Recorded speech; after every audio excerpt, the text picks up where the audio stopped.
Hello and welcome to Strange Generations, a nightmarish journey through the shadows of America, one generation at a time.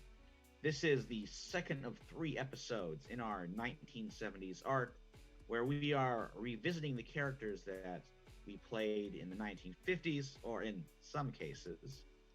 And we have one more episode to go until the exciting conclusion, the finale of this arc, this mini series, I suppose, before moving on to an all new setting and characters. So we'll meet these characters in just a moment, and then I'll go ahead and do a quick recap. I should do before you get going. I want to do kind of a disclaimer.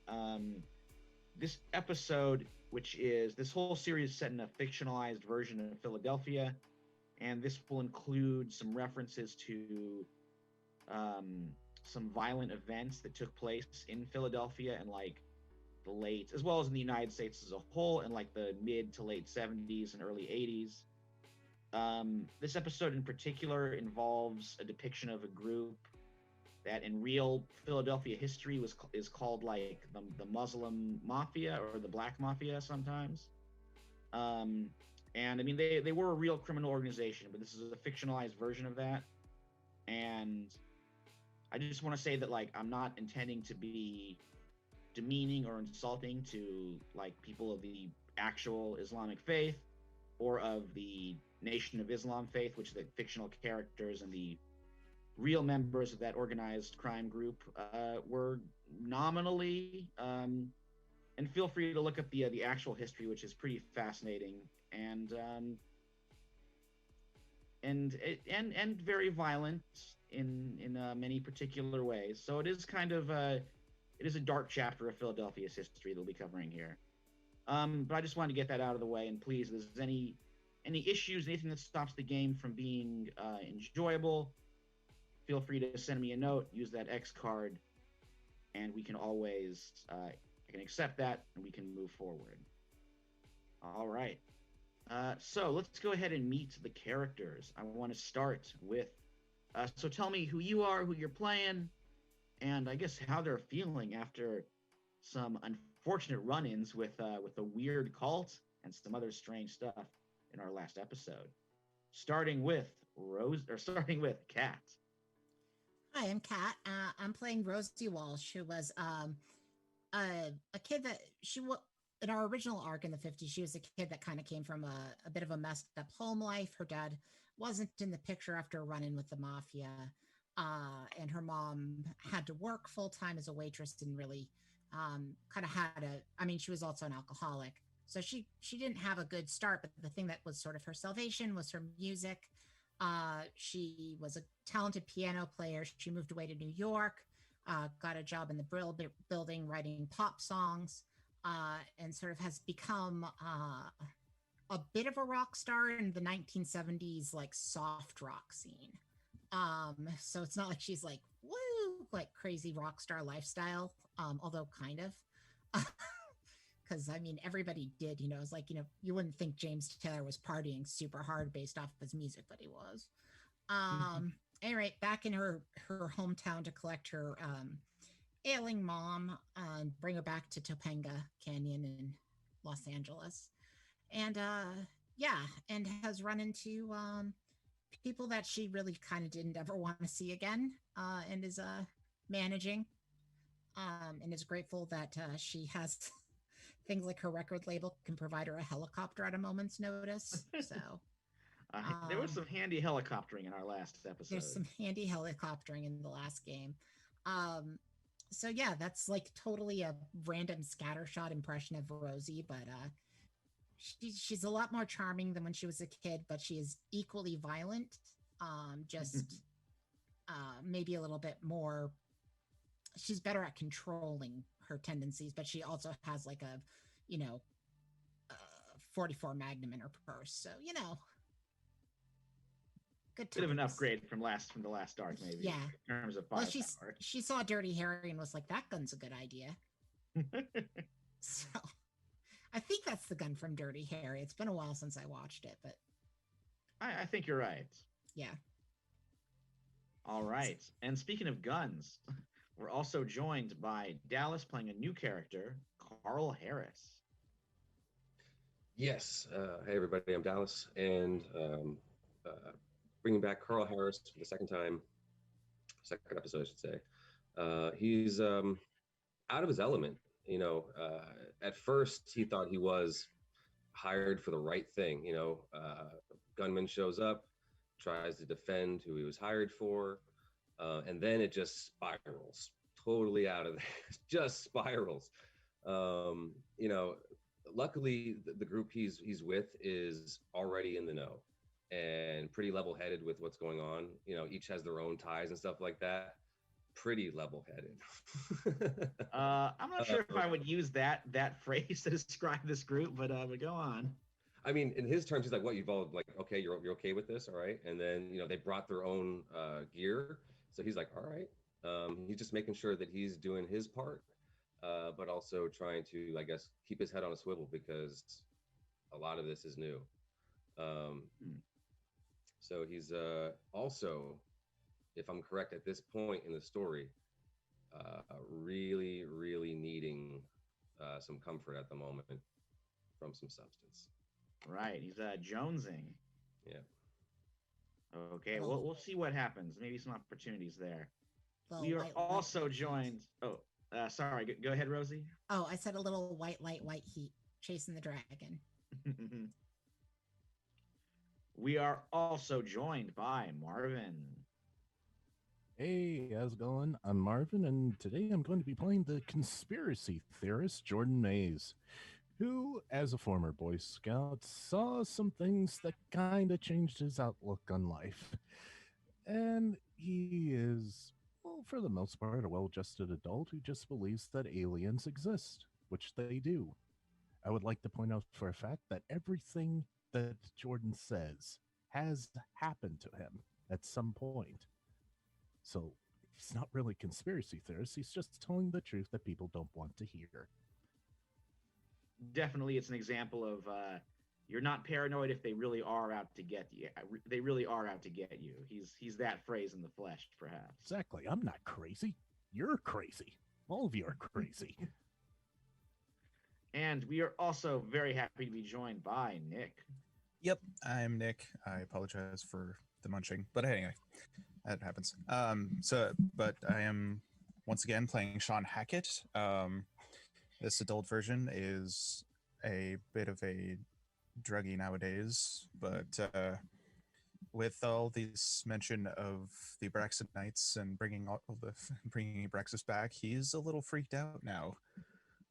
He may have to pull out some of the stuff that he has in his bag and try and relax. So. All right. Well, we'll see if I can if I use some time for that. We'll find out. See. Okay. The scene where everybody just takes drugs. Could be a cool montage. But let's get into it. First, I'll do a quick kind of introduction recap, and then we'll see what happens after that helicopter drops you off. So, it's Christmas Eve in New Hookton, and for a motley crew thrown together by bad childhood memories and fate, it's shaping up to be a truly rough holiday season. World-renowned singer-songwriter Rosie Walsh, big city gangland enforcer Carl Harris, science researcher and conspiracy theorist Jordan Mays, and Sean Hackett, a stoner with hidden depths, found themselves assisting an old friend, Bud Heller, by delivering a powerful occult artifact known as the Eye of Abraxas to a bizarre wood-dwelling cult called the Doves of Enlightenment. Dr. Guru, Oren McIntosh, the self-styled high priest of the Doves of Enlightenment, took the Eye of Abraxas for his own unknown purposes. And when he used psychic powers to make trees come to life, he proved that he has some arcane abilities of his own. One person in New Hookton might have some answers. Unfortunately, it's a murderous gangster named Rashid X, who runs a criminal group dubbed the Vice Mosque, operating out of the impoverished neighborhood called the Bend. But someone else is seeking the Eye of Abraxas, the pistol-packing serial killer known as the Brother of Abraham. It's shaping up to be a bloody Christmas. All right, so it's Christmas Eve. You guys have helicoptered your way back into the cold world of the Bend, or the city. I mean, you're probably not staying in the town's most miserable neighborhood. Maybe I'll start with Rosie real quick. How do you spend the night before you guys meet up tomorrow to continue this investigation? Yeah, so she goes back to her penthouse suite in whatever the richest area of town is. Well, the richest area that would have a hotel. Usually the absolute richest areas don't have hotels, but you know what I mean. Yeah, like downtown. That's what I think. Yeah. I think the fancy hotel that she once played piano in, actually. Right. Back in Yeah, that first she arc. probably always stays there out of spite. Yeah. Like she had them put up a picture of her playing piano as a kid, like over their piano. Just as a reminder, like you guys kicked me out of here when I was the. She always talks about it every time she's back in here. She's like, "Hey, when I was a little kid, I played piano here in the lounge, and some jerk kicked me out." But yeah, she always goes here. And yeah, she goes back there. She calls up Blair. Blair's her husband, well, ex-husband, soon to be ex-husband. Ooh, It's complicated. Okay. The inspiration for the #1 album Whispers, though, by Told She Would, check it out, burning up the charts. Just talks to him because, well, no, it's the West Coast, so the kids would still be up. Yeah. I mean, it's late, but yeah, time difference. Yeah, talks to little Courtney and Karen, who are going to definitely grow up to be well-adjusted women based on having those names. And Sure. just checks in, doesn't tell them all about like the horrible danger that she's in, just wants to hear their voices. Okay. What about Carl Harris? How does he spend the evening?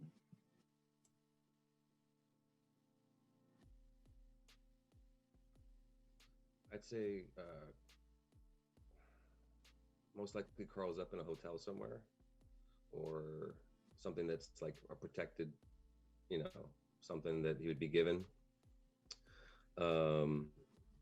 And he's most likely just got, if possible, some record playing, Billie Holiday, Big Mama Thornton, something like that, just blues. And he's gone. He's gone as soon as possible. As soon as he can hang up Gladys and just kick back. Well, yeah, he names his gun for sure. But I love the name too. Gladys and the Clips. Yeah. So he needs it because he knows he won't be helpful at all the next day if he can't get away for a little bit. All right. What he's thinking about is what his last conversation with his kid, and then also with what Rosie said about stuff. So that's going through his mind before he fades out. All right. So we'll leave you with you enjoying your fix. What about Jordan? I would think Jordan's just heading on home afterwards, and talking to his equally batshit crazy wife, Diana. I think bizarrely, Jordan's home life might be the best of all of them. Yeah, he met someone as crazy as he is. But then again, we're not really crazy because aliens do exist. We're basically just going to batten down the hatches tonight, board up the windows, get the kids into a secure room, and just, make sure we're ready for a government raid at some point because we know it's going to happen. Okay. And then, how about Sean? Sean is, I'd say he's back home, just sort of staring at the colors. Okay. All right. So the night passes. I believe. Oh well, today is Christmas Eve. This was the night you were just enjoying was the night before Christmas Eve. Now it is officially the day before Christmas. Christmas Eve is tonight. Uh, so you have to get in touch with Rashid X to figure out what exactly the Eye of Abraxas is doing, like on the market, and what Dr. Guru is doing with it. So, Feather, or I can't remember what the full name I gave her was. The First name was Janie. if I remember. Genie, yes, who was attempting to defect or at least contacted you. Janie. Yes, It was she mentioned Janie, that right? That was Janie. Janie. Yeah, Yes, sorry. you are correct. She mentioned that Imani Carson, one of the leaders of the New Hooked and Lions, might know more. Or what she could do would get you in touch with Rashid X, or Carl, who is working for Rashid, to get you an audience with him right away. So what do you think? What's your next move there? Well, why not cut out the middleman or middlewoman in this case and just go directly to Rashid? Well, I mean, wasn't Janie basically captured by the other cultists at this point?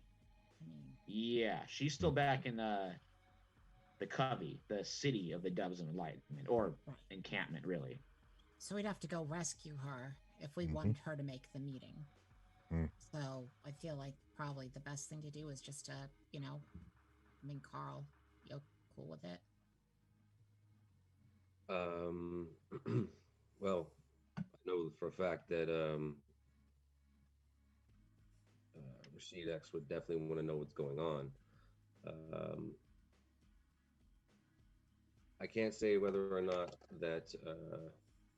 Sorry, dropping names at the moment. Um, I can't. Imani Carson. Yeah, I can't say whether or not Miss Carson would have anything of help, but uh, Mr. X maybe of help. Yeah. Okay. All right. So we'll kind of we'll sort of fade in as you guys head to his establishment, his headquarters, which is a pool hall called the Deep Pocket. Nestled amongst the graffiti-stained alleys in a dismal shooting gallery hotel, the Deep Pocket's entrance squats below a buzzing neon sign of a constantly rolling 8 ball. Inside, the low light shines on chipped pool tables. Members of the Vice Mosque work the pool cues, sending billiard balls humming and crashing in discordant rhythm. Dark leather jackets and overcoats predominate, but almost as a uniform, they all sport bow ties. Their games continue as you walk to the counter where Rashid X waits. He's smaller than you'd expect, but the intensity in his eyes proves that he doesn't just talk the talk. As you enter, he pours himself a glass of whiskey. This is haram. He holds it up in a mocking toast. But I'll ask God for forgiveness later. So as he throws it back and looks you over, he says, Carl Harris, you brought some friends? Yes. That the thing you were asking me to keep an eye on and find out what happened with you know our associated friend, Gaglio. Yes. These three actually have a history with that. So I thought maybe you would like to have firsthand knowledge that they have, and maybe vice versa. Carl, go ahead and give me a charm roll. Let's see Mhm. how that comes off. Here we go. D10, not bad. Not bad. Yeah, probably not too tricky. Yes, that's a 10. Oh wow, okay. I mean, I was gonna say like 4 would do it, but go ahead and roll again. Explodes. Okay, this is probably going to be my best night or best roll of the night. I wish I had a camera over my little box right now because it's another 10. No No, Oh, incredible. Okay, you've joke. charmed the pants off this Yeah. guy. It's another 2 then. So 22. What a 10. Woo! Incredible. Okay. So he's like, Carl, you've done extremely well. I will absolutely let Mr. Lucas know that you are an exceptional worker. So I take it I can trust these 3 then, even though they look a little unique, to say the least. From what I've heard them say and seen them do, I think you need to talk to them.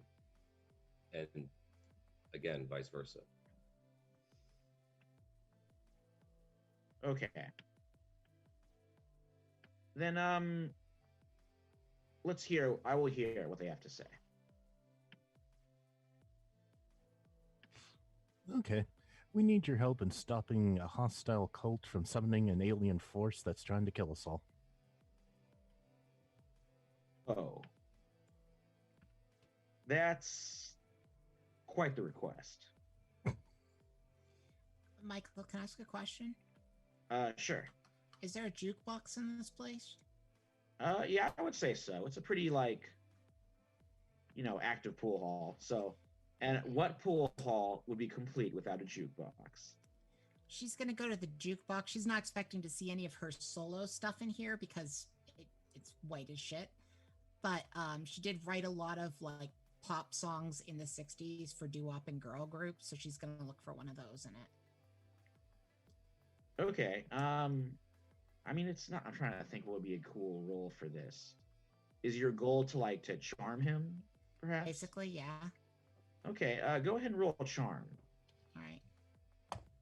Jordan is That's definitely not charming. That is a 16. Nice. Not sure. Hey, Jordan is charming in his own way. Okay.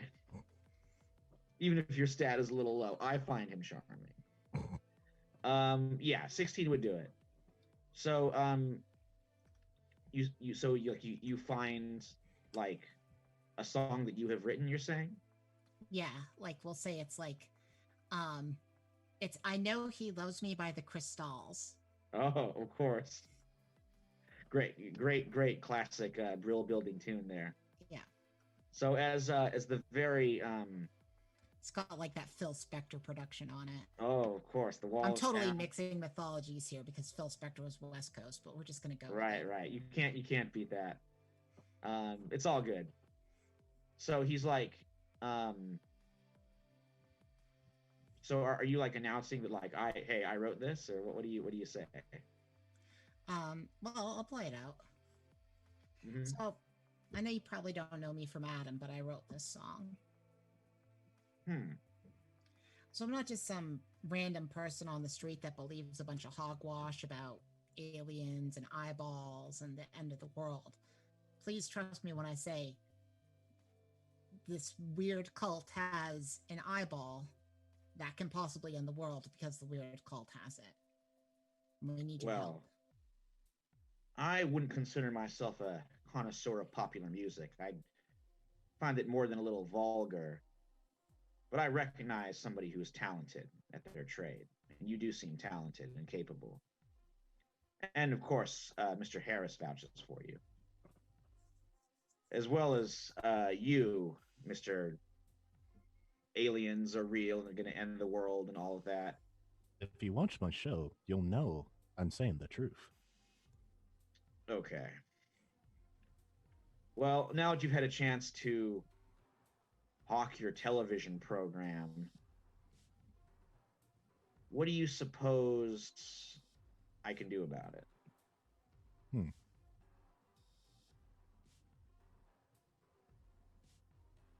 That's a thing that I don't remember from the previous game, Michael. Okay, Yeah. You're looking for information that he has about the object that he had, but Gaglio stole.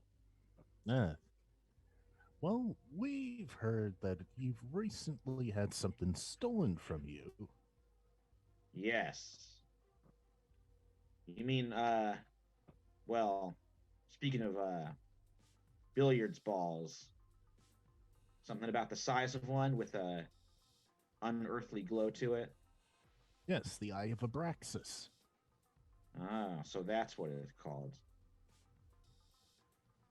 I've had a sideline smuggling artifacts along with, well, other illicit goods that I'm sure Mr. Harris knows all about.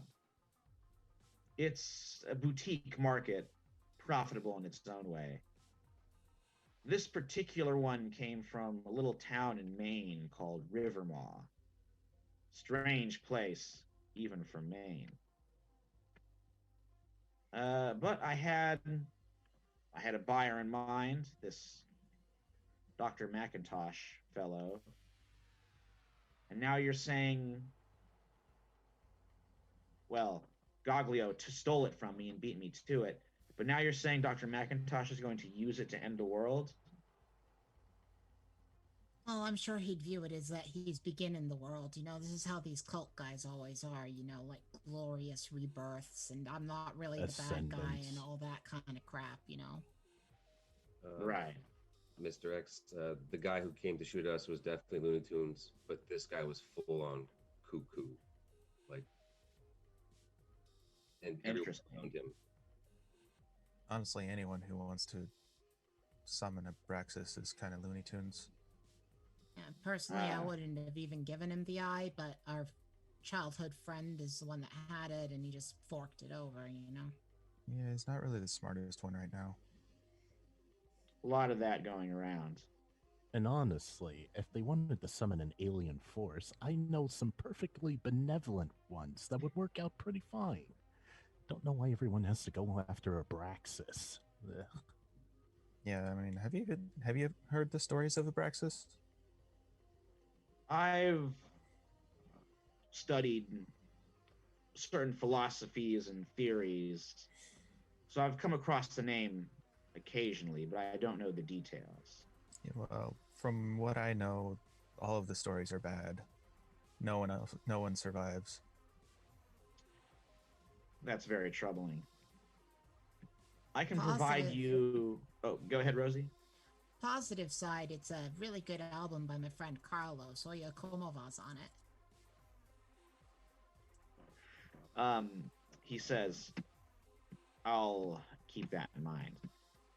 I can provide you with material support and maybe some intelligence, though my operations don't really extend to the woods. I think if you really want knowledge, though, you have to go to that. And this may seem a little absurd, but maybe you should ask that kook who was taking shots at you, the brother of Abraham himself. Do you know Now, his location? he's like, How to get him to find us. there's that possibility. And I do have some suspicions. Of course, I've learned long ago never to do anything for free. This transaction will require some effort on your part, and I think I have an idea of what it might be. And just at that moment, there is a commotion at the door, and you see a not a young woman, maybe like kind of early middle aged, wearing like black leather jacket and like a tight black sweater, sort of like trying to get in, and the Vice Mosque's guards like kind of aren't letting her until Rashid X raises her hand. He's like, "All right, let her in, let her in." And you see Imani Carson enter enter the pool hall, and she like storms over and glares at Rashid and then looks at you four. And Rosie, I think she actually recognizes you, and she's like, "Is that Rosie Walsh?"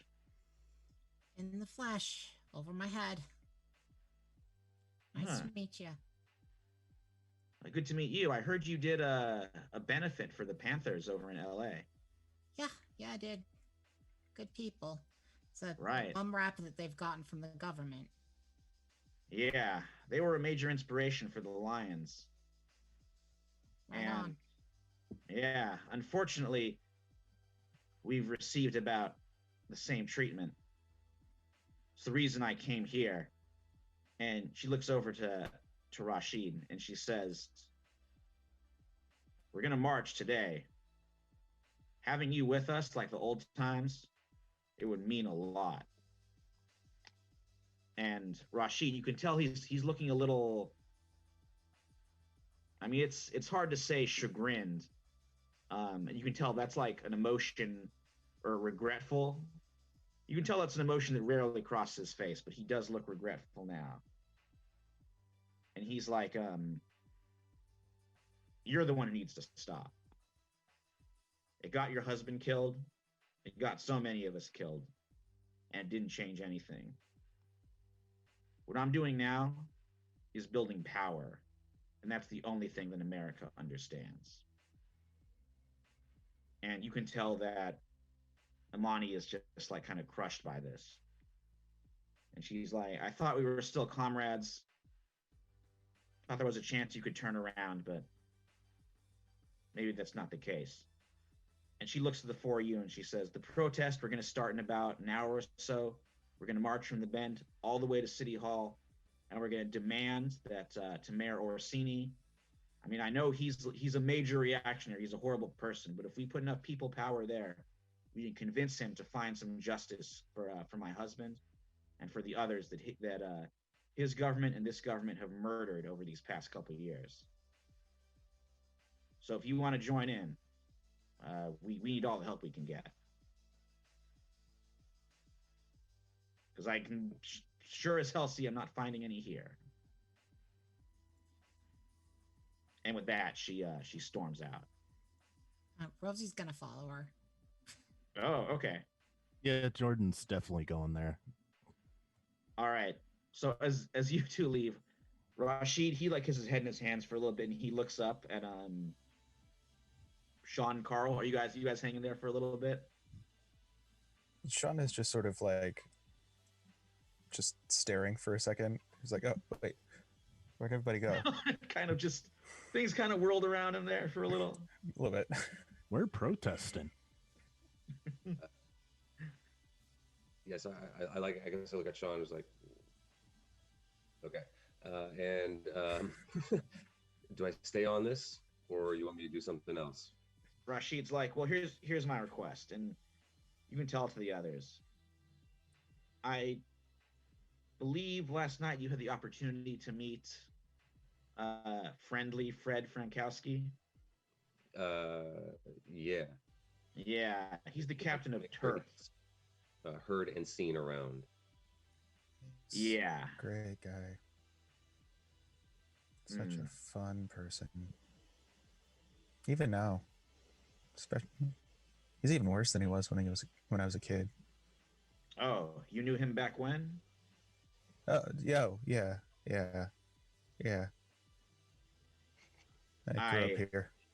Never had that pleasure. He tolerates me because Yeah, he's a dick. that about sums it up. He was a dick then. He's a dick now. Well, he's even worse now because he's gotten some real power. And what he really wants to do is hunt lions. It never really came out, but I suspect that he's the one who killed Amani's husband. He's killed quite a few other lions. Always, shot while resisting arrest or shot in the cage. He's always got well, he can spin it the way he wants to. He's the officer on the scene, or his men are. I think he's going to try and use the chaos of this protest to kill Amani.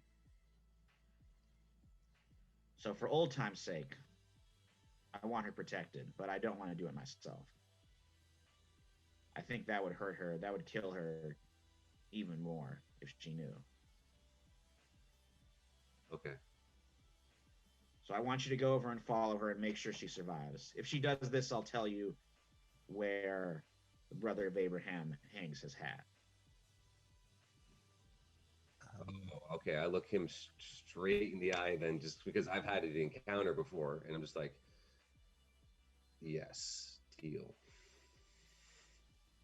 All right, very good. Sean, Hmm? let's catch up to those two. They're already on the right idea. Okay. Do you really think it's a good idea for me to join you guys? I'm not really much of a like confronting kind of person. I'll just go. Sean, look, if you're not into confrontation, stick to the side, keep an eye out, and let us know what's going on. Uh, We always, anybody can always use help on the side. Oh, okay. Sure. I'll try. Don't be afraid to jump in when you need to. Right. Okay. All right. So everybody heads down the street to the bend, and we'll cut forward a little bit to kind of the protest scene. We got like pretty decent crowd of citizens from the bend from all over the city have gathered together, and you can see that Imani is like kind of right in the vanguard. So I'll see you guys all get there like pretty much around the same time, and yeah, you kind of like meet up, mingling with the crowd, and you reunite. Hey, Sorry for leaving so abruptly, but hey, it's for a good cause. yeah, I plan to march as close to Amani as possible because, the pigs are less likely to mess with her if they're next to a famous face. We did this all the time in LA and Oakland. Right. Yeah. I'm guessing you figured out that the police are probably going to try something, especially the captain. Ugh, it's weird calling him captain. Well, the captain was a creep ever since he was an officer, so Well, not really yeah, a surprise. it's like I told Rashid, he's a dick then, he's a dick now. Yeah. Except with actual power. Ugh.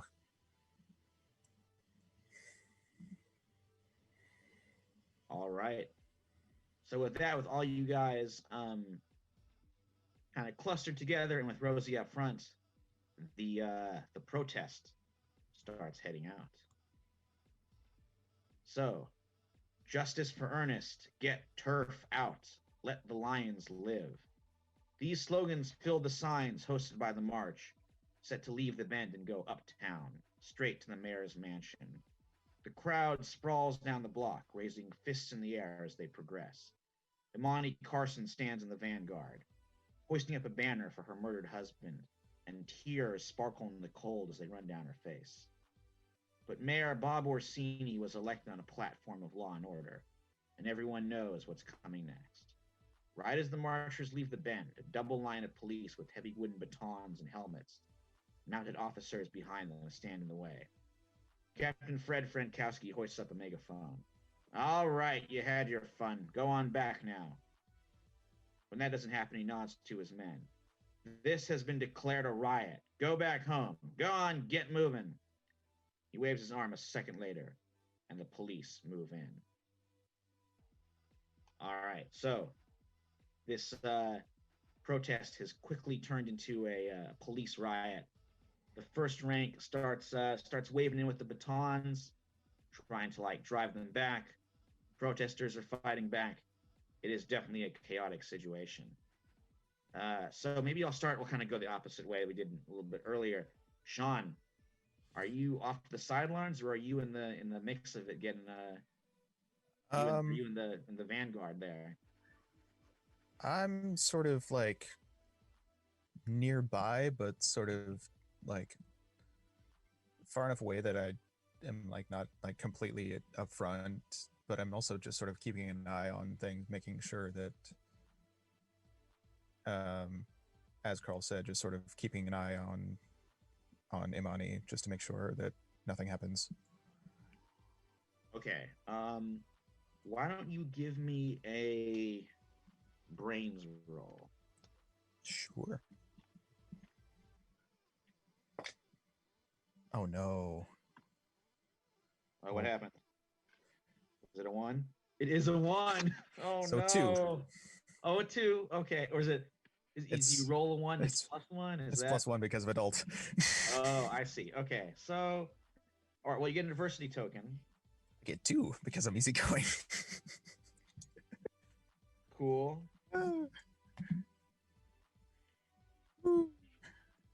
So it's not a total loss. Oh man. Never is with easygoing. Yeah. Nope. And now I can actually use unassuming if I really wanted to.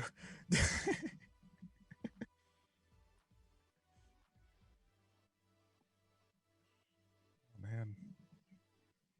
Okay. All right. So I'm trying to think. This is like a critical failure perception check. Okay. I'm gonna say you don't notice. You are so not noticing that you don't notice a mounted police officer charging, galloping straight towards you. And you are about to either be sideswiped by a baton or like go under some hooves. Okay. Jordan, we'll come back to Sean. Maybe your friends can help you, but you're definitely in a bad situation there. You just see me staring off into space. Well, you're scooped up in the moment, like it happens in these kinds of situations. All right, Jordan, you're in the middle of this chaos. What do you do? Question. Would Jordan have the thought process of bringing a camera crew to the protest Oh, I like that. for a show? No. What do you think? Like, would you? I mean, I guess you're not. Do you have your own show, or do you appear on other shows? No, Jordan has his own show. Oh wow, okay. It's more of a talk show than anything. Whoa, is it like public access or kind of a nationally syndicated thing? Like how? Oh no, it's not national. I know that. Okay. It's more of a local talk show. Oh man, is it like weird ways, strange days with Jordan Mays? Yeah, I think we said it was like a prelude to Cosmos. Right. So like Carl Sagan's frequently showing up. Yeah. Okay. Yeah. In that case, I don't think you'd have to roll to bring a camera crew in then. Okay. So Jordan's basically going to direct them to show this entire protest. The police's brutality against unarmed protesters and everything. So he's not going to help Sean, but he is going to capture his face on camera and then show that to everybody. All right, so you're directing your crew. Definitely some cameras are flashing, getting some like cover of time images of these turf just bringing their batons down, like smashing shotgun butts into people's faces, driving the protesters back and off the streets, and like, yeah. So you definitely capture some pretty brutal images there. All right. What about? Do I need to roll for anything? I don't think so. 'Cause it's not too hard to like, tell a cameraman to like go get that. So I think that covers it. I would say you do notice Sean's situation, but you said you guys are just filming it. Well, yes. I mean, it's police brutality against black people yet again. So I feel like it's important to capture that. Oh, absolutely. So sorry, Sean. All right. Well, we'll see what happens there. Carl, what are you doing in this situation?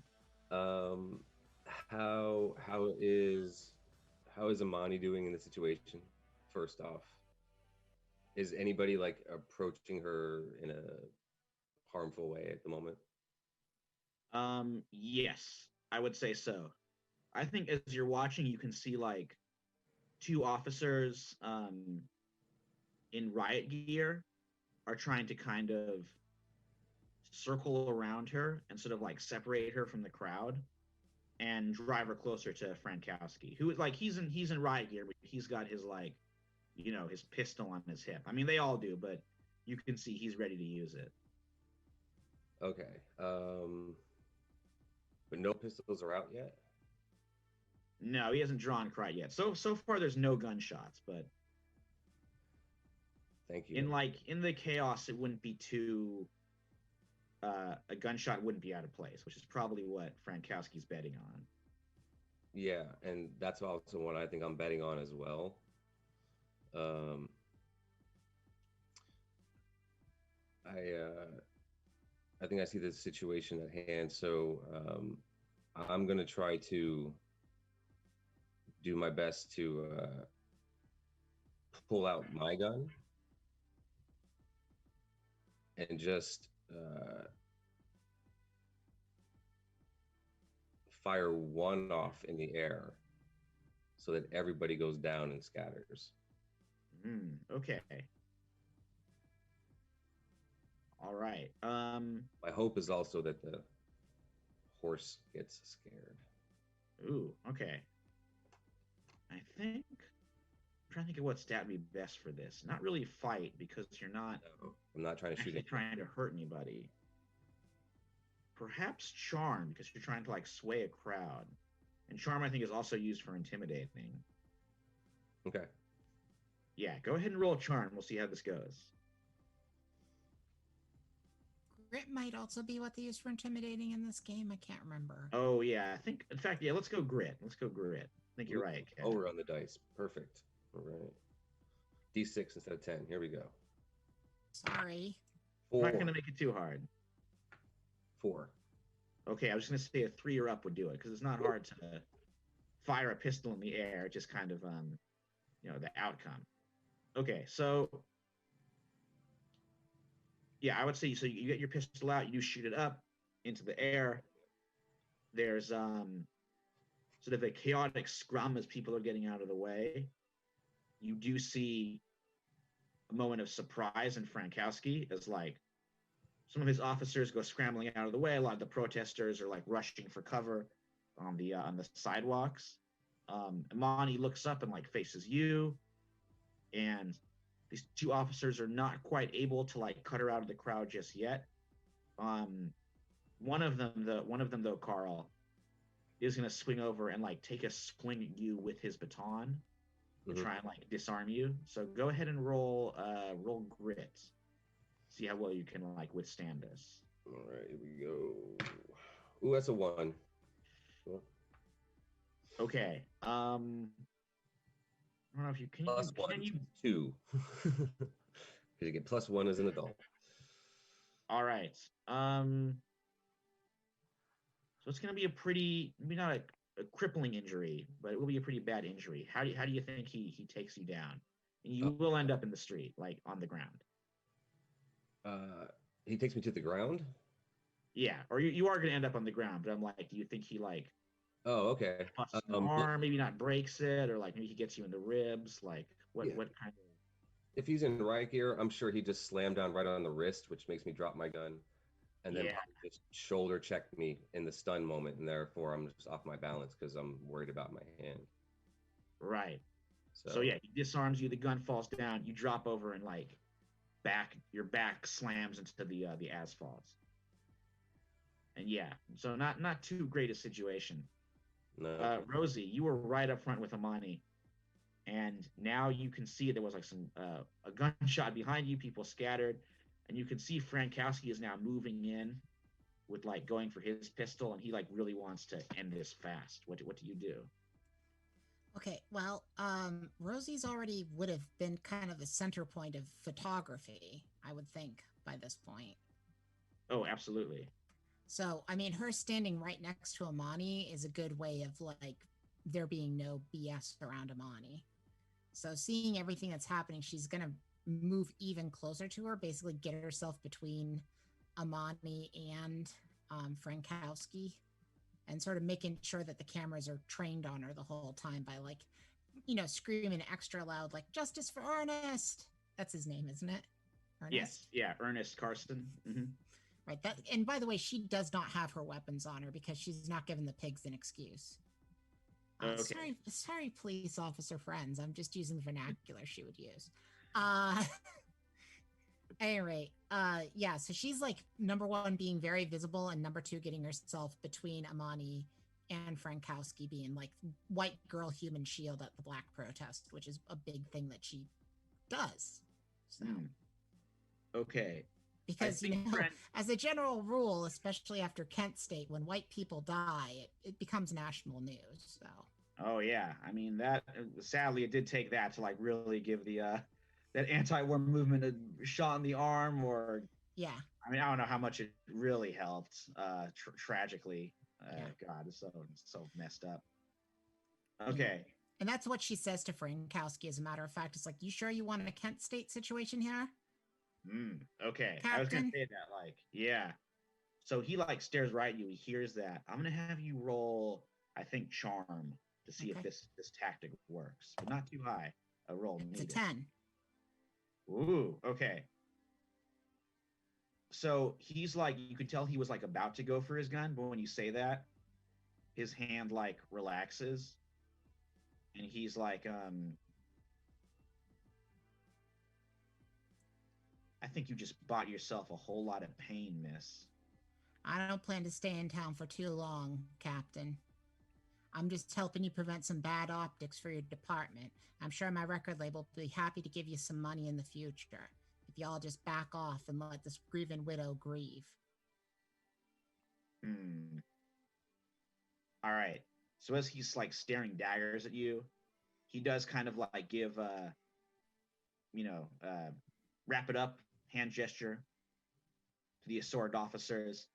They start backing up, forming a bit of a phalanx and kind of like moving further back up the street. Sean, I do want you to roll grit to see what happens with the horse. Let's see what happens there. 4. Okay. 4. So at least it's not a 1. You're not going to get trampled. I do think it will give you a minor injury. Okay.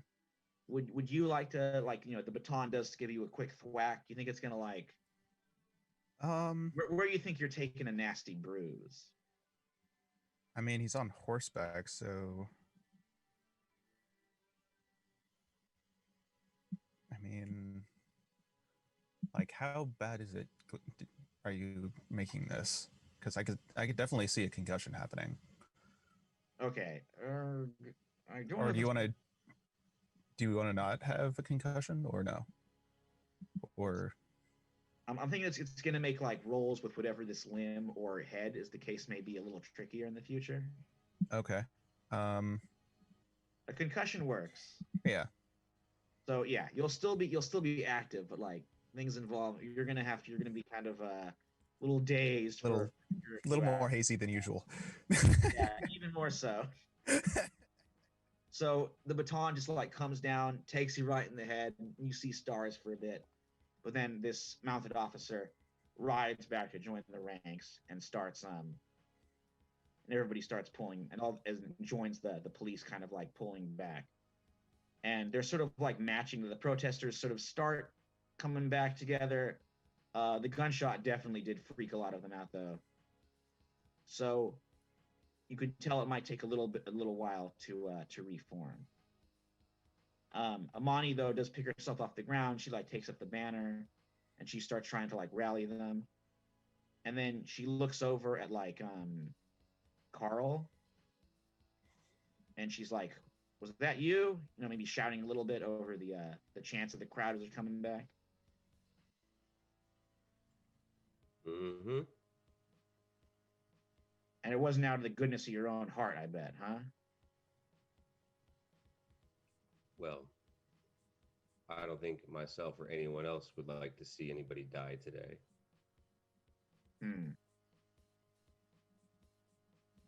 Might have not been ideal, but I think we're all standing. For now. Look, tell Rashid I don't want any more of his help. If he really wants to help, he's got to stop being a gangster and become a lion once more. But I don't know if he's ever going to make that decision. I don't think I'm going to be the one that's going to tell him that or try to convince him. All right. But I will back off. Okay. You go and you can play the games with him. I've got a movement to run. and she starts rejoining and re-leading the crowd further away. And as this is going on, you kind of look over to like an alley that's sort of to the side, and you see Rashid X kind of like leaning against it, watching things over, and he's sort of like beckoning you to get out of the crowd and come and join him.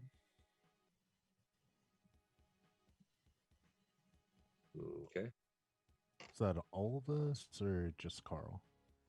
I think he's kind of taking in all of you, Carl and Sean in particular, but he's like, you can all definitely see him. Anybody else seeing like weird stars, maybe a few birds? This is not what I usually see. Oh, Yeah. As you see, like a small trickle of blood. Not to split the party, but Rosie is probably going to keep going with Amani because she worries that if she leaves her, then the cops are going to wheel back around and start beating the crap out of people. Okay. Yeah. All right. Well, I'll see if you guys want to reconvene a little later. Protests will probably go for another hour or so until they reach, the mayor's mansion. Start shouting out to Mayor Orsini. In the meantime, though. And Jordan can probably do a voiceover of all the footage he's got. Oh, sure. Okay. Well, yeah, reconvening later after you've like produced that is totally cool. But Carl joins Rashid, who's like, "You held up your end of the bargain, so here's mine." I guess. And he gives you a note card with an address on it of an apartment number. And he's like, "If these police did their job, they could have found this out pretty easily. This is the person you're looking for." He might have more answers than I do, but might be a little less forthcoming. I think I get it.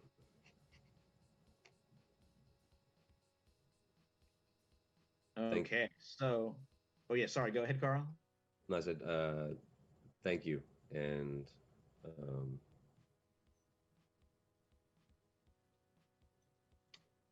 I really hope that you've made some good choices. That's all I can possibly say to him in the most abstract way before I walk. Yeah, you can see he's thinking about it a little bit. Give him a little food for thought, perhaps. All right, so we can kind of cut ahead a little bit until after the protest has reached its terminus. There's some Jordan Mays has like, do you think is the footage like going out? Are you like selling it to the evening news, or what do you think? What's the plan? I think he probably hosted on his show as well as trying to get it to the local news and everybody. Just showing peaceful protesters facing off against police brutality once again. But they won't be silenced, even if we have to do this for another 40 years or so. And there's some great shots. Rosie's moment there, the cops charging, Sean getting the crap beat out of him. Yeah, some good shots.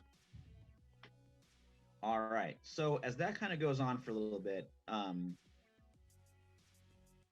as like the day goes on, you hear maybe tuning into some daytime radio or afternoon radio. You hear like, this has become a public relations disaster for controversial Mayor Orsini, who has made numerous derogatory statements about protesters. He's definitely going to be looking for a big win in the future to try and shift focus off of this this disastrous overreach of his TUURFF program. And in fact, maybe as you guys meet up a little bit later to go to that hotel, you hear a special announcement from Orsini on the radio, saying like, and as those reporters were saying, trying to change the subject, being like, "It has come to my attention that there's a bunch of unwashed hippie types living in the woods near our beautiful city. Now, you know me, I'm all about freedom, doing what's right, all that good stuff. But not taking a bath, that's got to go. So let me just say this to those long hairs living in the woods who call themselves the, what was it, magpies, falcons, I don't know. Pretty soon, the law is going to be coming for you. All right, the silent majority is waking up, and I'm sending turf to go get you out of there. So if you want to play tough, let's play tough. You don't mess with Mayor Orsini. All right, that's all I got to say. And with that wonderful statement from His Honor echoing in everybody's ears, you guys meet back up, probably in the bend. You think you like, or how do you guys come back together? You think?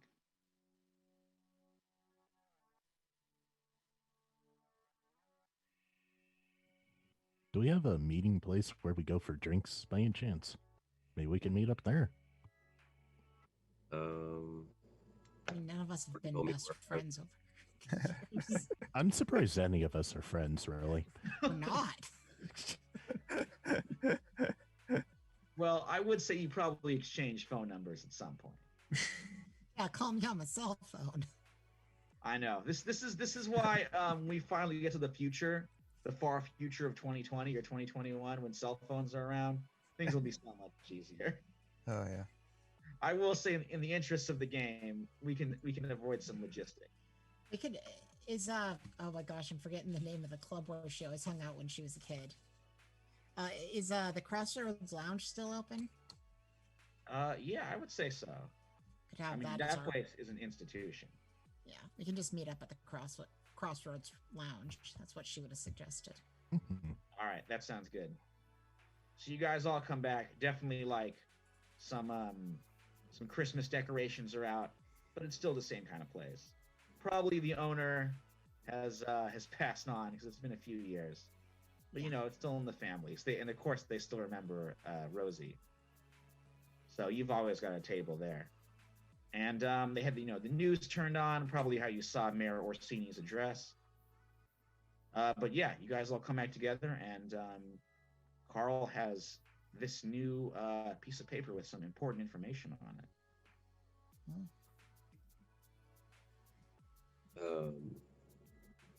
So as he's sort of wringing his wrist, probably has maybe one whiskey to go for the pain, but he does pull out the paper and says that this is supposedly where that maniac with the Santa Claus hat is going to be located. Now, I know none of you probably have any interest in this guy personally. I don't like anybody that shoots at me, but there's a good chance he'll have more info that connects to what you know about that eye. Have we found out if he's a government agent? The fact that he knew where to strike and at a good time, he's got to be connected somehow.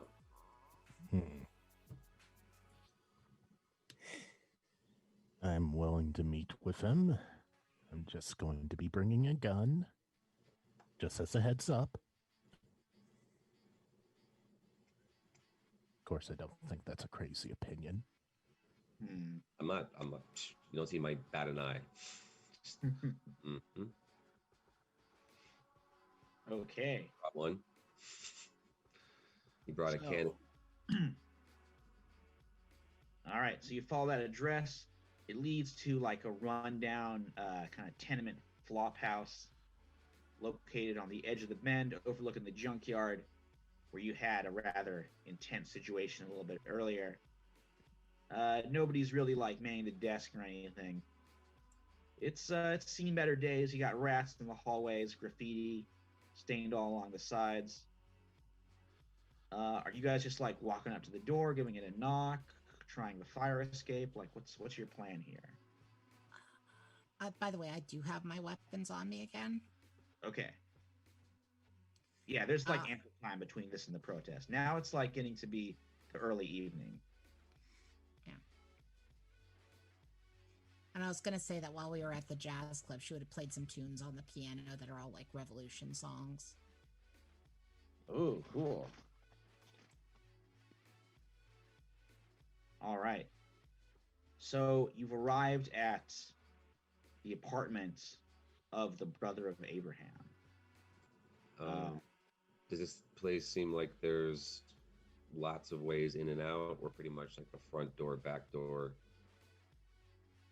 I would say it's like front door, and then like every apartment here, there's a fire escape connecting to one of those spindly metal staircase situations out back. Okay. All right. Then, if it seems pretty simple, keep it simple.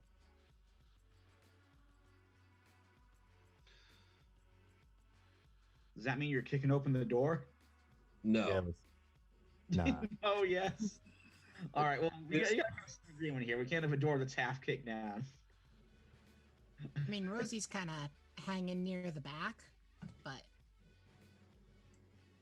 maybe not as far back as Sean. But I mean, I don't think she's like right up front.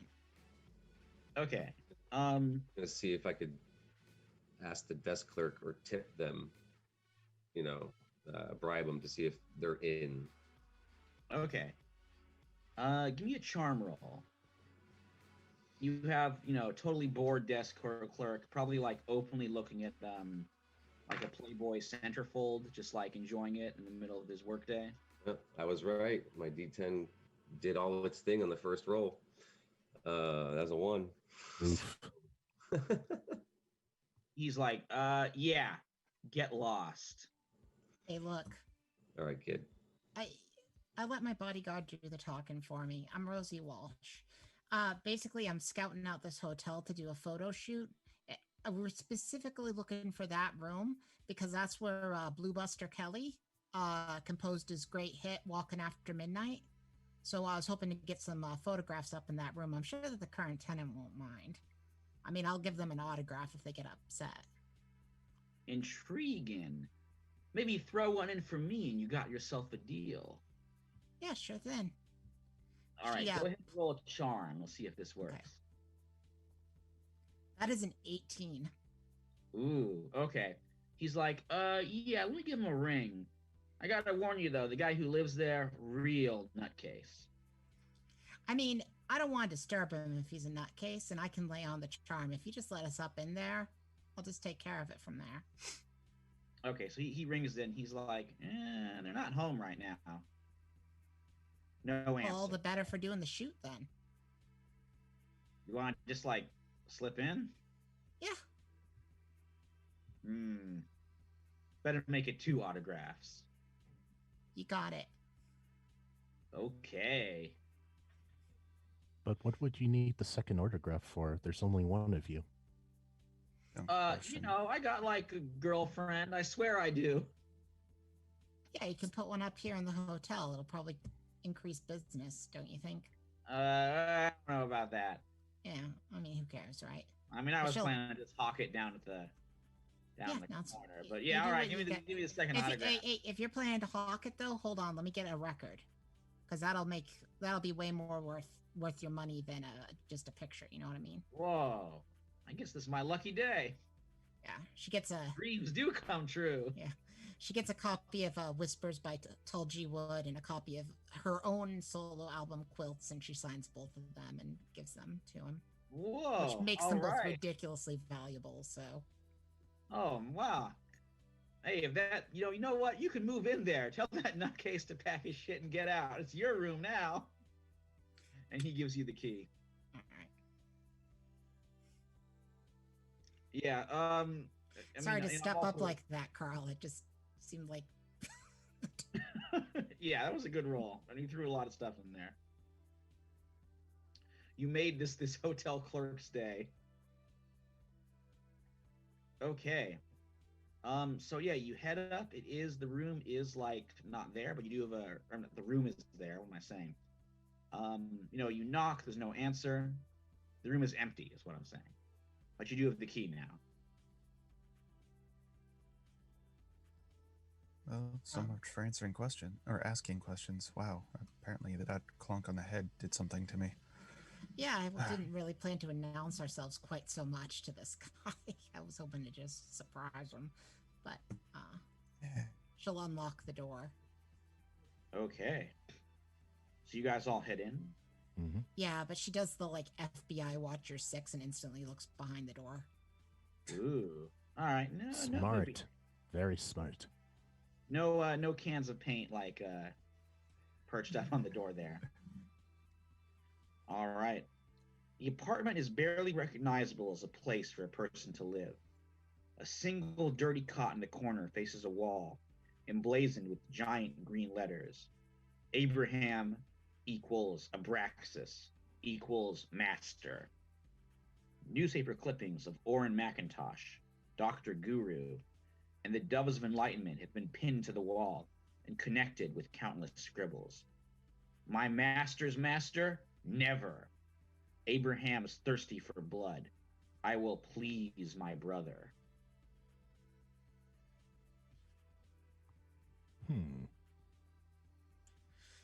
Oh, now we're getting into some serious crazy town shit right here.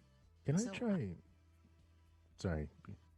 Go ahead. So I guess probably heading off to the compound based on she gestures at everything. Probably. Hang on All right, a moment. go ahead, Jordan. Let me see if I can make sense of this amateur news clippings board. Oh man, I'm sure you're like Pepe Silva-esque newspaper corkboard red string are like way better. Oh, Jordan definitely has one of these in his house. Much more organized though. But I wonder if we can put two and two together. And Jordan's just gonna study and see if it actually makes sense in any way. Like, what is his angle? Okay, go ahead and roll brains. Mm-hmm.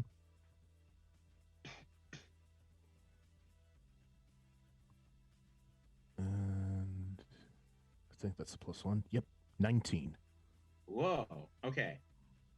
So you like you can decipher the scribbles. Maybe like you find some of his journals, which are full of like all kinds of kooky random scrawling. Because you know your stuff, you're able to pierce through, and you know the Abraxas situation. So you realize that he is somebody who believes or has been communicating with Abraxas, who is telling him to stop Dr. McIntosh. Dr. McIntosh, or not Dr. Guru is setting himself up as a rival trying to conquer Abraxas. And Abraxas doesn't like that, so he's like infected this guy to make him his soldier against Dr. Guru. Hey, once we've given this place a thorough toss, do you mind if I call the captain, give him a win for today? And maybe we'll get him to lay off of the activists in the area for a little bit? Actually, not a bad idea to see what the police actually do with this information. That's what I'm figuring. Who knows? Maybe he'll actually do some good with his life. I have no faith that the police are actually going to do anything about this, but sure, go ahead.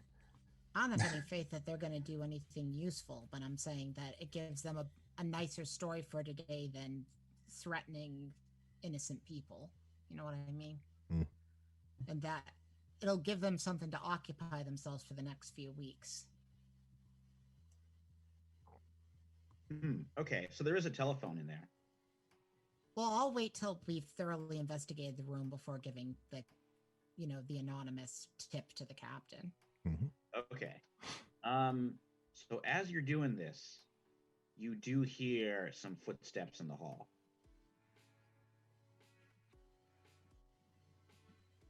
and you can hear them like coming up to the door of the room you're in. I'm pretty sure you closed it behind you, didn't just leave it open. So, okay. Rosie's gonna shut off the lights though. Oh, okay. All right. Shut out the lights. You hear like the key turning in the lock. Is everybody like? What is maybe? Is there anybody anything want? Is there anything anybody wants to do before the door is unlocked and the brother of Abraham enters the room? Rosie's gonna hide behind where the door's gonna open to. She's gonna do the thing that she was checking for earlier. Okay. Does Wait, anybody else want to do any preparations? you said lights were off? I think Rosie switched the lights off. Yeah. Okay, so Because he's gonna be coming from a lit hallway, and we're gonna be in darkness. It should help us get the drop on him. okay, so usually in a hotel there's like a table and chair. Yeah, this probably is one of those, and this is an apartment, but yeah, there's probably a table and chair in there. Oh, apartment, yeah, table and chair. So I'm gonna sit in it with my gun facing the doorway. Whoa. Okay. And then Jordan, Sean, any special preparations here? I'm just gonna be out of sight. Okay, Jordan. Let's see. Ah. Does he have anything that looks like it could be explosive? Oh. You know what? Give me a. I don't know if you have treasure hunter. Maybe this could be used for this. Give me. I do have treasure hunter. Oh, okay. So can you remind me what treasure hunter does one more time? I think I need a token for it though. I don't have any. Okay. Yeah, treasure hunters spend 1 token to find something useful in your environment, whereas prepared is spend 2 tokens to have something useful on you. With the idea, I think, with prepared is that it's a more useful item. Yeah. Okay. In that case, Jordan, why don't you give me a brains roll? If you don't want to, you can't use treasure hunter. No problem. 14. Okay. I'm trying to think. What's a slightly explosive thing the average person has in their house? You'd be surprised. Yeah. Oh, I bet. How about those like those camp stoves that you'll just like you can hook up. You hook up like a gas thing. You can just cook stuff there. This guy like he probably hasn't paid the gas bill.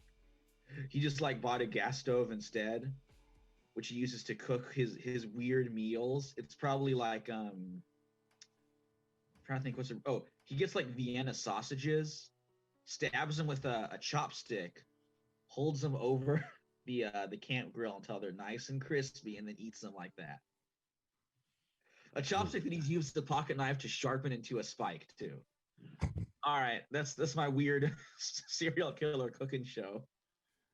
Anyway, there's a camp stove with an explosive like gas cylinder next to it. Cool. I'll back Rosie and Carl up by threatening to blow us all up if this all goes south. Oh God. Okay. All right. So with that, the door opens. You see the same like rumpled like overcoat and dark outfit, the same like Santa hat dangling. You get a look at this guy's face for the first time. He's like, pudgy, pale, little bit of stubble on it. Looks, besides kind of a dazed look, doesn't look like too out of place on the in this neighborhood. But yeah, he like stumbles his way in, and I think Carl, he definitely sees you. When he spots Carl, Rosie's gonna basically do the move of shutting the door behind him and blocking the door while also holding out her hand cannon, just to, stop him from running, if that's what he chooses for an option. Okay.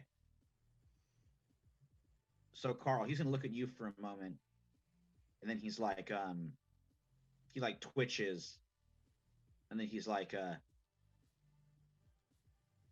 Did the master send you?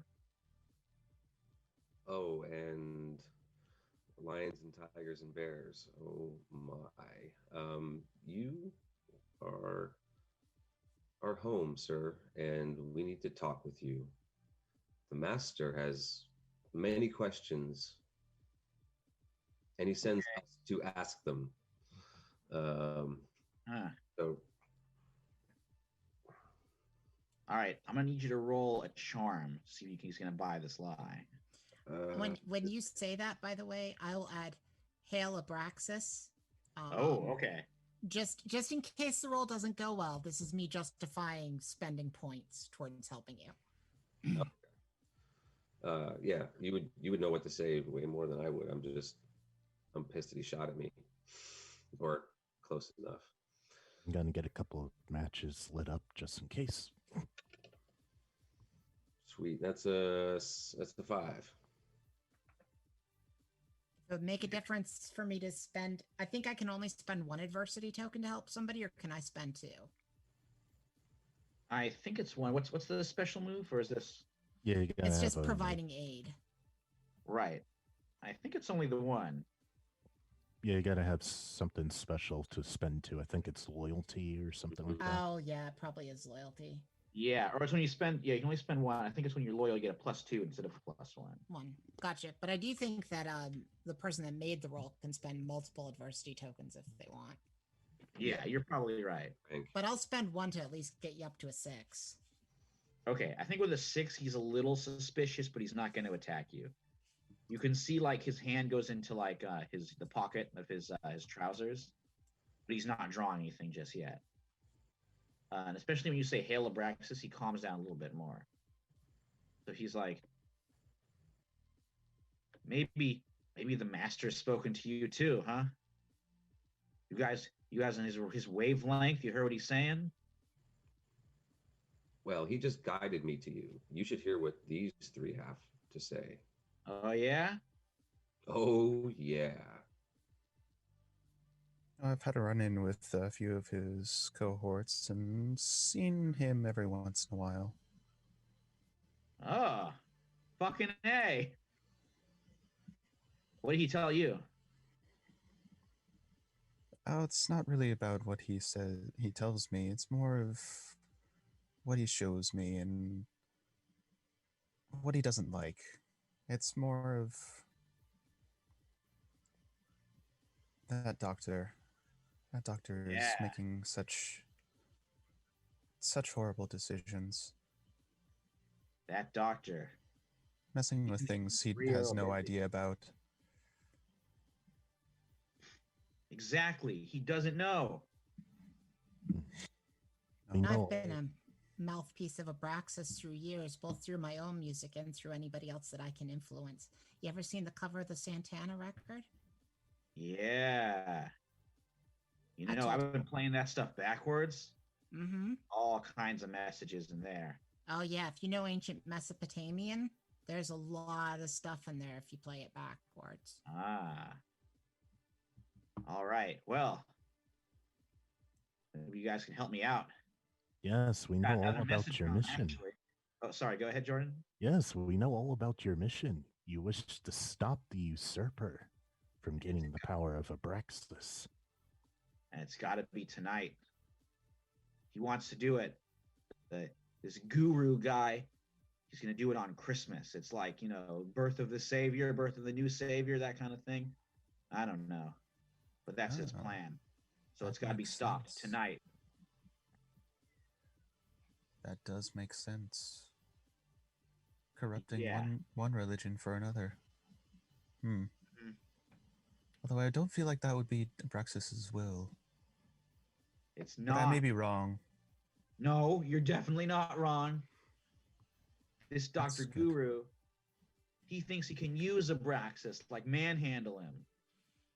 He thinks that Abraxas is getting a little bit weaker, maybe after something went down in the 50s. Some creatures that were in Abraxas's power escaped, and Abraxas couldn't get to him in time. Oh, I've been told of that that. No, he's still as powerful as ever. He was just happened to have people interfering. Yeah, well, that's what this guru guy's doing. He's interfering. he's trying to take Abraxas's power and steal it from him. He can have it all for himself. Oh, you could never have all of it.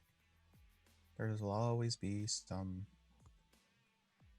way more than you should be able to wield on your own. No. He's kept me real busy. Yeah. So, I was gonna go over to that the weird city they got in the woods, and I was gonna shoot him. That will solve the problem. I don't know if that will help at all. I'm pretty sure it will. Shooting stuff usually solves all my problems. Well, maybe we should do something with the eye. Somehow get it away from him. Have you not been told about the eye? I tried to get it, and it didn't work. We know. We were there. What? Yeah, you did look a little familiar. Well, you can now see his pistol starting to come out. Maybe we had our own reasons. We had our own reasons. Just know that we are trying to get it back from that usurper. Maybe you want to keep it for yourself. Oh no, we would never. Oh, sorry, Sean. No. We would never wish to use the power of Abraxas for ourselves. All right. Power of Abraxas is pistol now. Sean, go ahead and roll charm. Okay. Hope this D12 works out for me.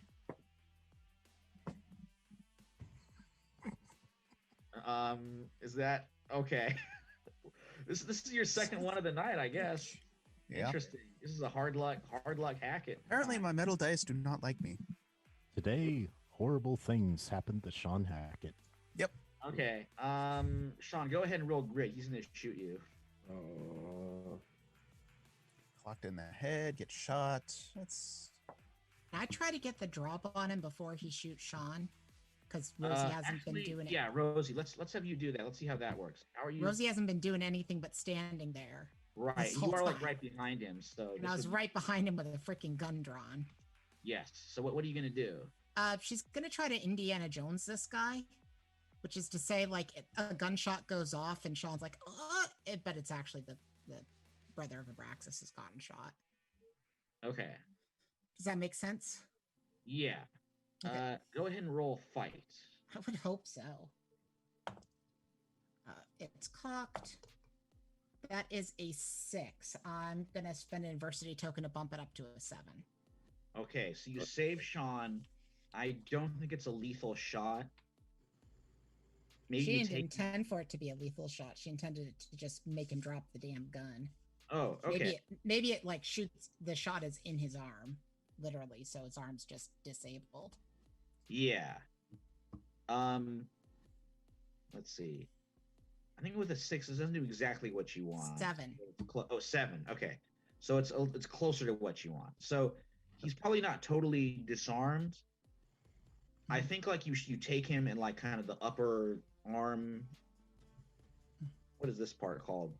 The thigh of an arm? I don't know. Yeah. Your upper arm, your bicep area? Bicep, that's it. Yeah. This is me knowing body parts. You're not there. The arm thigh.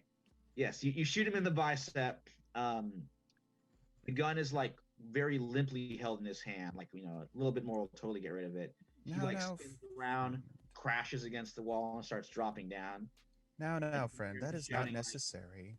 It's not necessary for this. Brother Abraham commands it. Now. We are all on the same side.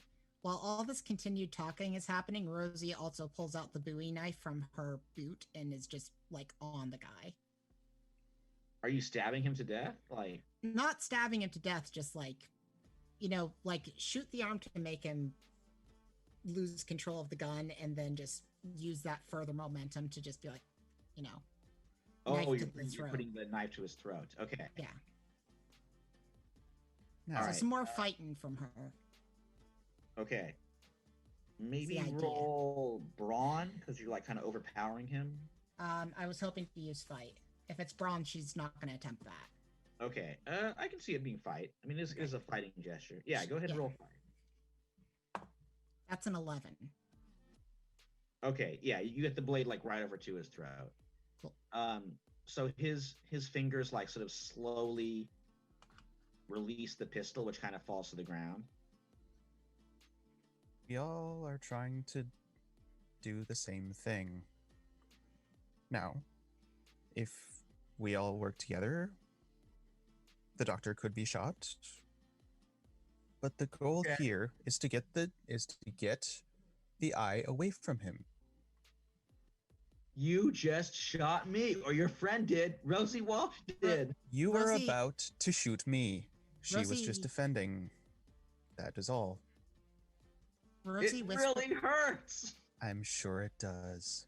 I didn't Rosie realize whis- being shot hurts this much. Oh. Well, Rosie with. Oh, no, go for it. Rosie whispers into his ear like, "You might be the brother of Abraxas, but this one is the voice of Abraxas. The brother of Abraxas listens when the voice speaks, or the brother of Abraxas gets hurt." Okay, he quiet down then. Now, Yeah, he quiets down. now that we're all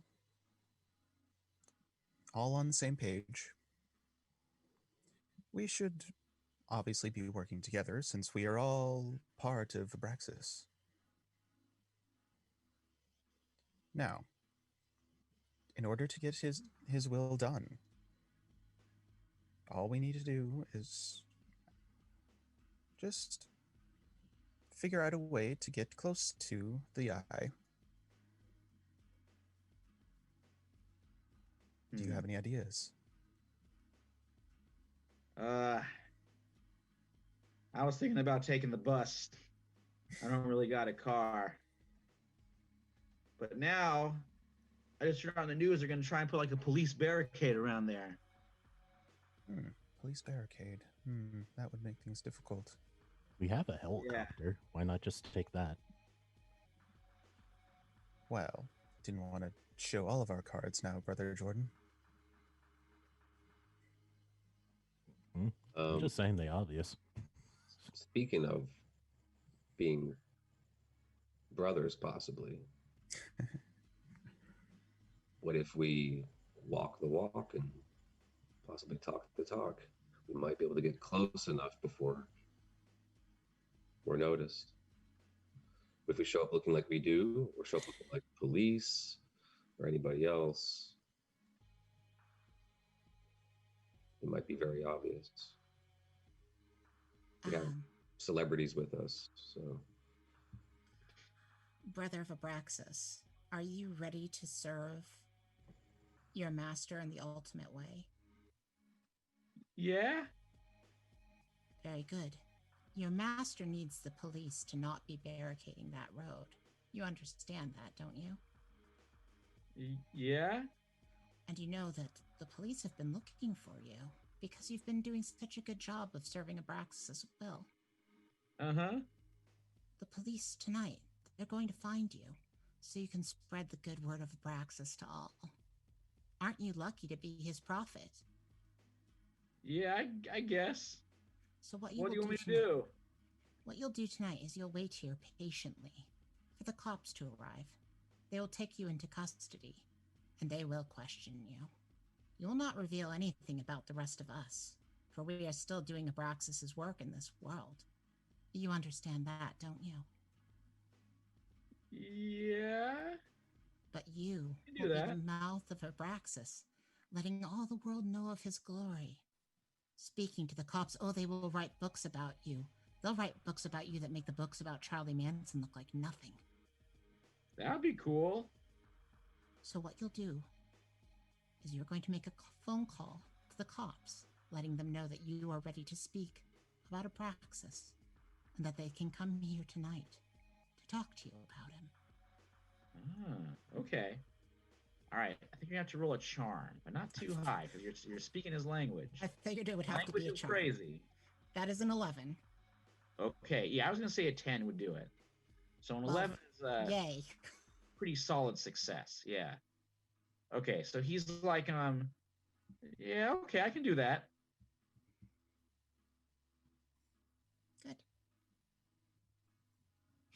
Good. Just one thing. You, the guy over there by my camp stove.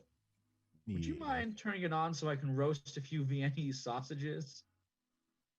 No, I know exactly what you're going to do. That's what I was planning to do. Oh. Yeah, I'm on to your game. Your clippings need work anyways. Hmm. All right. So you leave. Do you leave him in the apartment there to make his confession phone call? She watches him make the phone call and then leaves. Okay. So yeah, he rings up 911 and is like, "I'm the brother of Abraxas. I'm at and then gives his address. I've got so much to say to you. Come and talk to me." And he like gives you a thumbs up. And she goes, Hail Abraxas. Yeah. All right. So as you guys head out, you can see a few like police cars that are coming by. Yeah.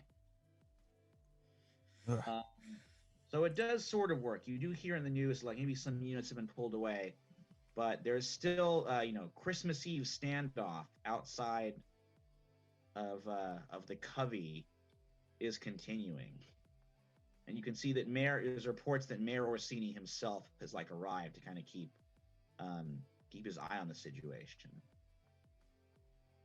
So, I mean, there is like a forest around it. There's a police presence on the road leading in, but there could be other ways inside. You do have a helicopter, so how do you think you're going to try and get there? What's sort of your plan for getting there? I'm worried that the helicopter is going to be really noticeable, personally. They do tend to do that, yeah.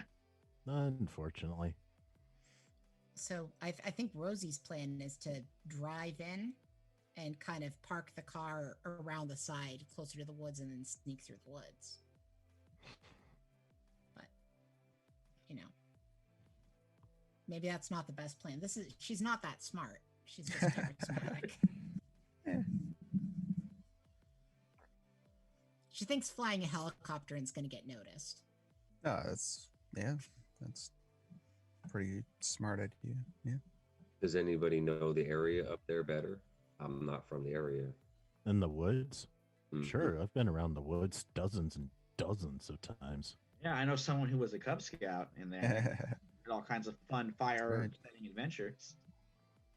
If we need a way in, I could probably scout the perimeter, see if there is something. Gap in the fence, gap in the walls. Maybe go through the plumbing. Mm. There really isn't plumbing in this place, but I like that idea. Plan Z. Let's put that at Plan Z. I was hoping that arresting a major serial killer would pull them off the compound for the night, but sorry. Well, I mean, it was like just a phone call. I think it helped, but there's still going to be some, I mean, it's kind of a intense standoff right now. They can't really get like the entire force can't like just leave and go into the city now.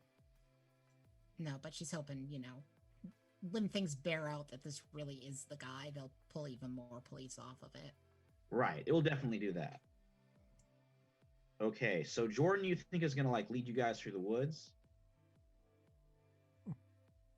Okay. Oh, okay. Yeah, and Rosie's going to drive the group out in her Alfa Romeo. Okay. Alfa cool. Romero is like first George Romero. I don't know. In her Alfa Yeah. Romeo. All right. Are there any like preparations, things you're bringing? You can always like go back and say if you think of something that you want to say you brought, you can have it with you. Nothing much but his revolver and, of course, explosives. Oh boy, the explosives are back. Okay, and are you just Okay, so you're cruising and you're parking, you're walking through the woods. Are you trying to go like stealthy or just kind of walking in? What's sort of the approach or the plan here? I'd assume stealthy. Yeah, Everyone's that's what alright I was with that. planning to do.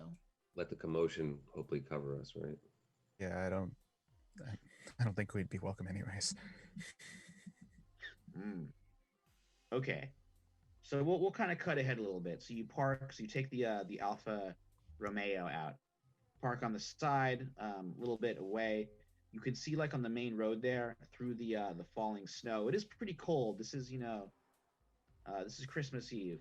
and you can see the snow trickling down, and beyond that, there's the flashing lights of this police barricade set up on the road. They're not like spread out in the woods because they have to pull back some officers to go deal with the brother of Abraham situation. So the woods are pretty open. Where you can see like a lot of turf officers, which are more heavily armed and like with the body armor and helmets, are manning this barricade and facing the forest. And then you guys start go a little bit to the side, and you start heading through this dark and snowy wood yourselves. All right, so as you guys are heading through it, I think. Let's see.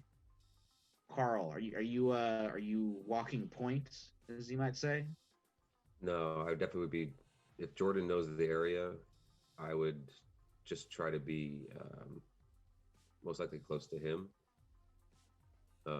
just so I could hear what he has to say or see any hand movement he has. Because we're like in nighttime in the woods, right? Yeah. By moonlight, we're walking pretty much. Yeah. Yeah, so we're close. Is my guess because Okay. it's trip over stuff. So I'm Oh close yeah. to Jordan. That's all I know. Yeah, You don't can worry. see. Oh, go ahead, Jordan. Yeah, don't worry, Carl. I'm pretty sure there are no bodies to be found here anymore. Yeah, I'm in like a suit in like dress shoes. Not the best clothes, maybe. No, but that's what I wear for my job. Yeah. Hmm. All right. Cover So you can yourself see in a bit of ahead. mud. Oh, sorry. Get one more time, Jordan. Yeah, cover yourself in a bit of mud. I'm sure that will cover your scent. In case we run into any wolves or bears, stuff like that. If we required, I mean, I know it's Christmas Eve and things are harder to buy, but I could have bought some like appropriate clothing for the group if there was a shop open there. I could have done so. Yeah, probably get some last minute like winter clothing, or what are you thinking? Yeah, winter clothing, camouflage. Like Okay, basically like, oh yeah, we get a lot of people shopping at this Army Navy surplus on Christmas Eve. You get the best gifts here. Yeah, you hit the last minute gift discount area and get some good. Yeah, like this really hopeful, I guess not old at this point, but young Vietnam vet that keeps the store open because, brass knuckles always make a great holiday gift. Oh, it's the perfect stocking stuffer. That was a nice trench knife. There you go. Yeah, just that way people aren't just crawling through the woods in their business clothes. Okay. So I will say, so Jordan, you're kind of leading them in. Mhm. As you keep on going, there is something out of the ordinary. You realize there is a like you remember this portion of the woods a little bit.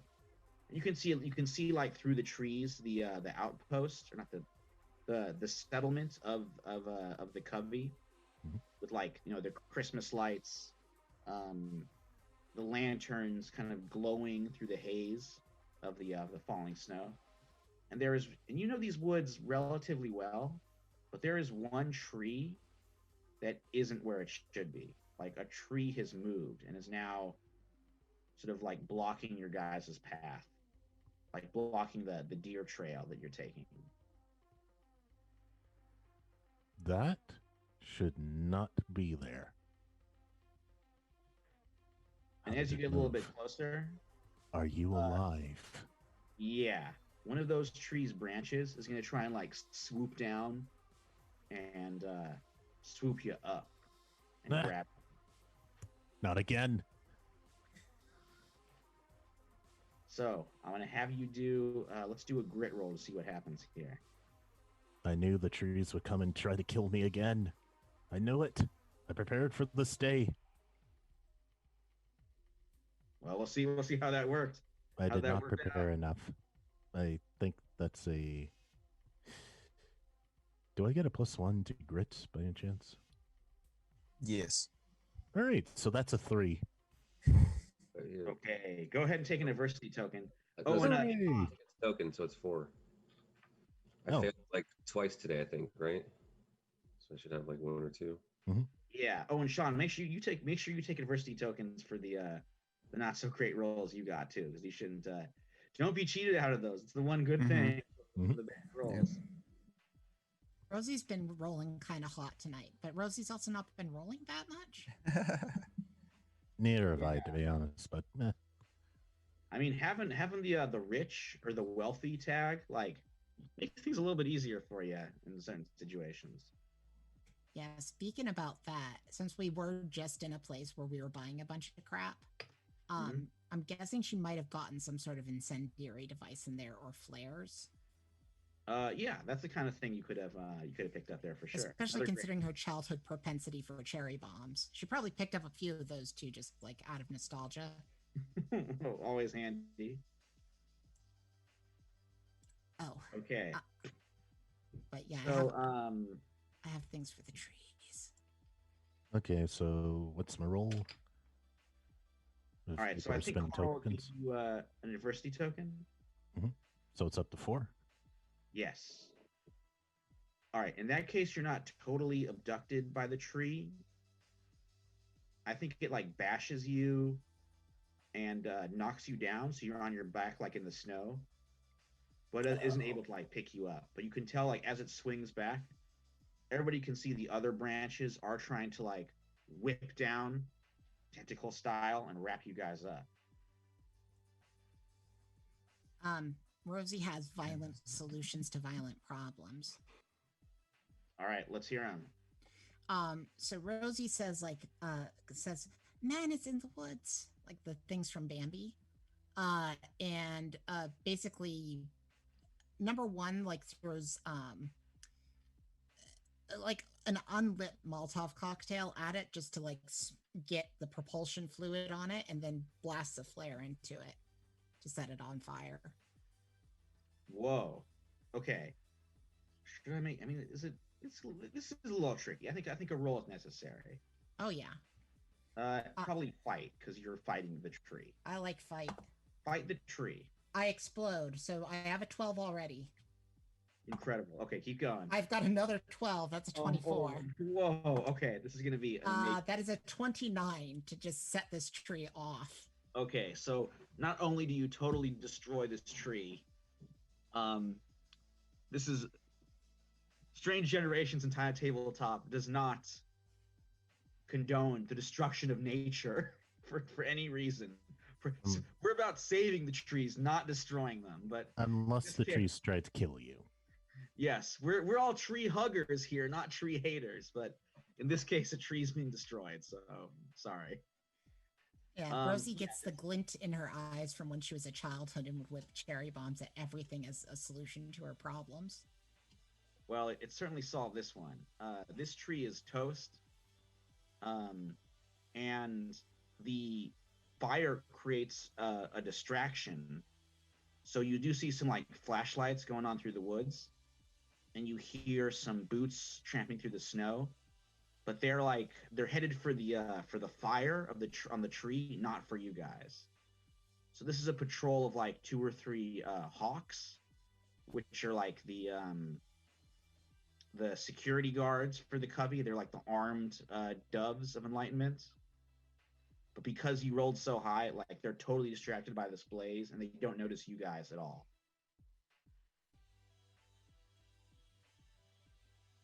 Yeah, I feel like we're going to keep moving forward, right? Okay. Yeah, just Am check. I knocked out or do I just have a concussion? Join the concussion club. Yeah, you can join the concussion club. Not as bad as Sean got it though. All right. So I guess maybe leaning Jordan on me as we move forward, then something like that. Okay. Keep it steady. But yeah, let's go. I do have quick healing, so this might not be so bad for me, though. Okay, so you guys are able to like scoot around. You circle back, avoiding this patrol of hawks, and with that, you like reach the edge of the encampment. So you could see that right now, situation is pretty chaotic. You've got like lots of the doves are kind of dashing around, being scared. You can see the Hawks like standing guard, a few more of them kind of keeping order with they all are like armed with, like probably some easily acquirable like AR-15s or AK-47s, kind of like, automatic weaponry, watching over everything. But people in here are definitely freaking out. There's the police, there's the fire going on in the trees. Then you hear a tent flap like opens, and in that's the Dome of Enlightenment, which was that open gazebo area where you met with Dr. Guru previously.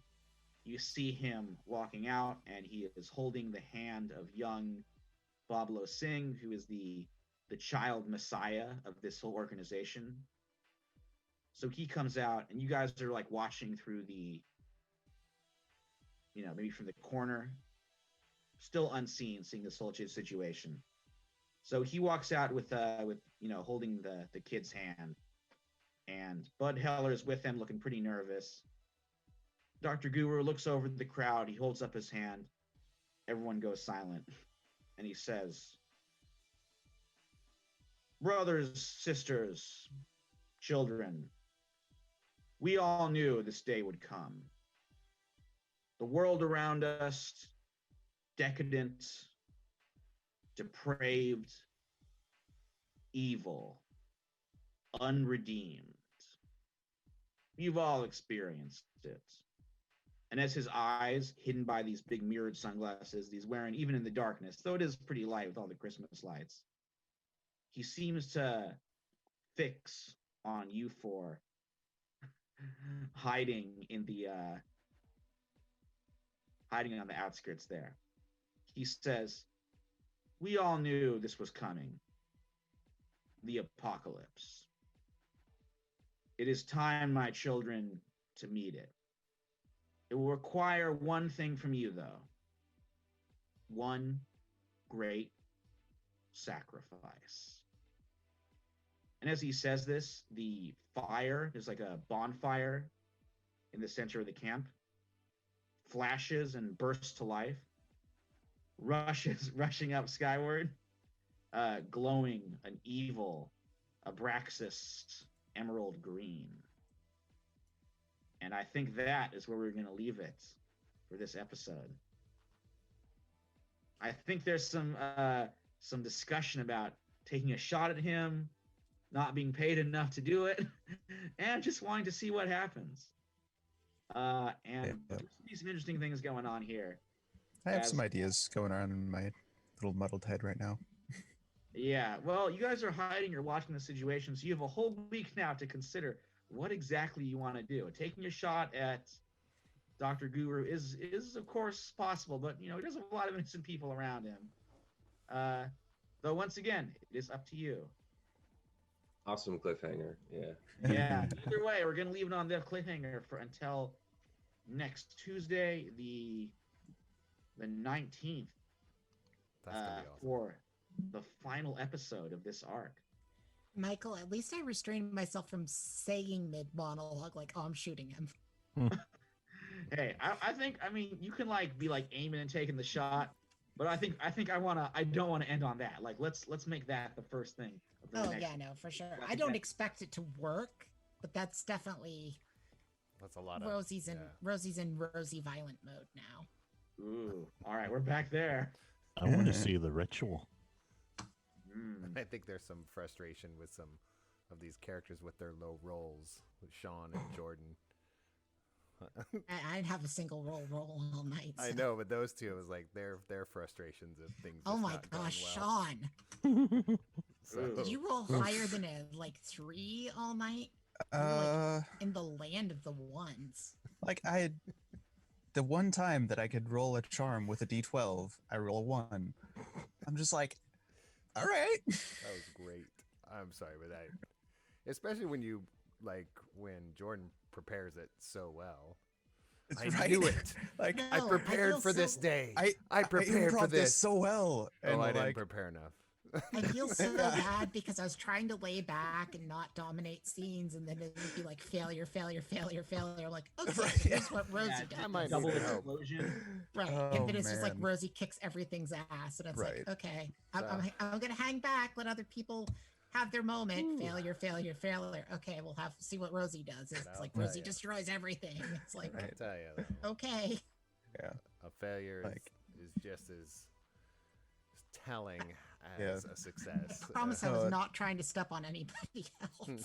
I will say, Sean, the reason why Sean's voice was so different from the way he normally talks was because he was tapping into something dark that he does not like about himself, that he's seen in his nightmares.